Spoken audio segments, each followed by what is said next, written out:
Hey, I'm Scott from Stringjoy. I'm a guitar string company owner and also a guitarist myself. I wasn't born with a guitar string company, though that would have been cool, I guess. So I haven't always been using our guitar strings. I use them now, as you would probably imagine. But over the course of my playing history, I've used a number of different brands, different gauges, and all that sort of stuff. Today we're going to talk about the guitar strings that I've played over history and where I ended up landing. So right from the get-go, there's not going to be a ton of playing in this episode. It's more about my story, so if that's your thing, we've got a bunch of other videos with us playing, but let's dive in. So I started playing guitar when I was, I think, 11 or 12. My parents got me an acoustic guitar for Christmas. I obviously never changed the strings on that for like years.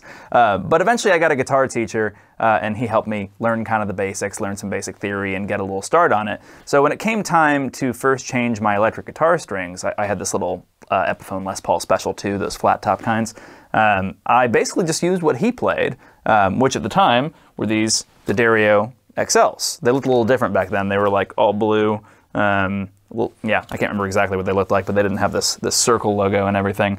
But like a lot of you out there, I just kind of started using what my guitar teacher recommended and then went with that. It was a little bit after that before I actually kind of started experimenting with strings. I think the first thing I did, I played Ernie Ball's like light top, heavy bottom, or skinny top, heavy bottom, whatever they call it, set to get a little bit more power on the bottom end of the Les Paul I was playing on. That was fun. Ended up being a little bit too much, but I was playing in drop D back then a lot, so you know, it kind of worked okay for that. And then at some point I kind of started experimenting a little bit more. So the first thing I did is try a couple different brands. I was probably, you know, I don't know, 15, 16 at this time. I tried the DR Pure Blues, didn't really vibe with those as much. They didn't give me quite enough brightness for what I was looking for. I went back and forth between Ernie Ball and Dario a lot, but I always felt like the Darios were better. I don't know. I felt like I broke Ernie Ball strings pretty quickly. The Darios seemed to hold up a little bit longer. I'm sure my guitar was a mess setup-wise, so that was probably the culprit for a lot of it. But nevertheless, the Darios worked, so you know, I kept on those for a little bit until I was playing in a church at the time in a worship band. And back then, this is when like elixirs were, you know, going crazy. Everyone played Taylor acoustic guitars, and they had to play elixirs on them. So I got kind of hooked into playing elixir electric guitar strings for, I don't know, 6 months or a year, something like that. And the pain of all that was that I would always break my high E string, like all the time. And I didn't realize that like plain strings and elixir sets back then weren't coded or anything, so I'd go to Guitar Center and ask to buy a single high E string, and it would be like, you know, $2-3 or whatever, which was like very expensive for my teenage budget at the time.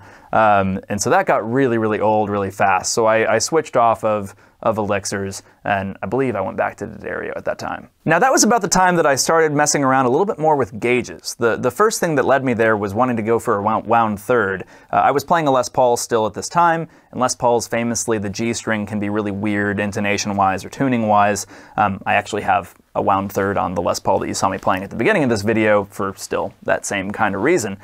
So at that time, the only wound third set I could get was Dario's like 12 to 52, something like that, with I think like a wound 22 in it. So I tried that out, and that, you know, built my hand strength and probably helped my technique a little bit, but it was much too much. So I started messing around a little bit further, playing with a set of 11s that I found that I could like buy a single, I think like a single 24, the D string off of a set of 9s, and made that kind of work for a little bit. And then eventually I found out that I could get 20 wounds or 18 wounds as singles. I can't even remember what brand. So I started messing around with a set of 10s with a wound 18 in them. And that was like, that was just right for me. That really helped fix those G-string problems on the Les Paul, but gave me a lot of flexibility on the top end, still a nice sort of balance in the bottom end. And you know, I was pretty happy for a little while. Now the next innovation that came along was that low E string. I always felt like in a 10 to 46 set, you know, like this one where we go 26, 36, 46, the low E always seemed like it was a little bit lighter. I always felt like I could just like kind of pull it around the back of my fretboard, and you can. There's actually quite a bit less tension, which I didn't even know at the time. I just felt like it felt wrong. So I started messing with a 48, which I grabbed out of a set of 11s. So at this time I was doing like 10, 13, 18W, 26, 36, 48. I felt like that really balanced out the bottom end of the set a lot better. I didn't know why, but it worked for me, and I kind of actually stuck with that set for a long, long time, like all the way through college and into my early 20s. So here we are, I'm in my like mid-20s, something like that, and I'm playing 10, 13, 18W, 26, 36, 48. And this is around the time I was working in management in the music biz, and I got a little bit jaded with that. The record label business is a little bit tough, as you may or may not know. So I was looking at kind of starting my own company, and I actually wasn't really sure exactly what to do. I had like a bunch of different ideas for things that I could improve or problems I could fix. And it came to me one day that I was still at this time customizing strings. I was going to Corner Music in Nashville and buying all these different single string set, like from different brands, different sets and all that, kind of mixing them together to make my particular set of strings. I'd have to buy sometimes like 2-3 sets, mix them together, and that was a pain. And that's what actually led me to starting Stringjoy in the early days. We were just a custom shop online where you could order every individual gauge that you needed. We'd package them up and send them to you so you didn't have to waste all your time buying 2-3 sets and mixing them together, and you can more easily find the gauges that you wanted. Now what's funny is after a little while from that custom shop kind of morphed into us making our own sets of strings that became popular. And when we did that, I was like, I'm not going to make a 10 to 46 set. I never liked that in the first place. So what I ended up doing, I learned more about string tension. I ended up kind of getting into the math of it. And that is how I came up with our most popular set, our Balance Light 10 to 48 set. This goes 10, 13 and a half, 17, 26, 36, 48. So really similar to what I was playing, before I even really knew anything. The one difference is that 13 and a half. I would have probably dug a 13 and a half back in the day if they were at all available, but there was nowhere you could get those in the mid or early 2000s at all. So it took until I had a string company and was able to ask wire drawers and stuff to make a slightly different size of wire before I could really balance the set overall. And nowadays, honestly, like I mess around with a lot of different strings. I even play a lot of strings that aren't our brand. I always like to see what competitors are doing. But at the end of the day, what I always come back to is this set right here. So that's a very condensed version of how I came from using these to using these. A lot happened in the meantime. It was a lot of hard work, a lot of trouble all along the way, but I'm a lot happier with these overall than I was with these, though, not bad strings. D'Addario makes a consistent quality product for, an affordable price.